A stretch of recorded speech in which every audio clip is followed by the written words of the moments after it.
G'day, I'm Cam from Street Machine, and if you're in the market for a surge tank for your late model Falcon, then I have good news for you. Proflow have just redesigned their undercar surge tank to suit BA to FG Falcons, so if you're looking to upgrade the fuel system for your mighty Barra, then this is the easiest way to do it.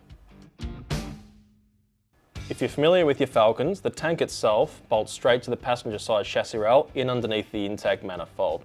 That not only means for a super simple install, but it's right next to the factory fuel lines, using the original swaybar bolts to mount it in place. Proflow spent a lot of time on this redesign, mainly to make more clearance and an easier install. A big part of that was moving the ports on the tank to make more clearance for the steering rack, and they also have given you the option now of dual or single mounts for the fuel pumps. They're external and they accept up to a Bosch 044 style pump, so you have plenty of power, up to 700 rear wheel kilowatts.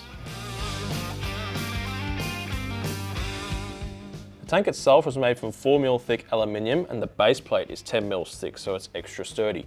Being anodised in this beautiful black means it can withstand pretty much all fuels, including E85 and methanol. As part of the kit, you even get high tensile bolts to help you mount it, so it's a super simple install. To find out more and order yours, simply head to proflow.com.au.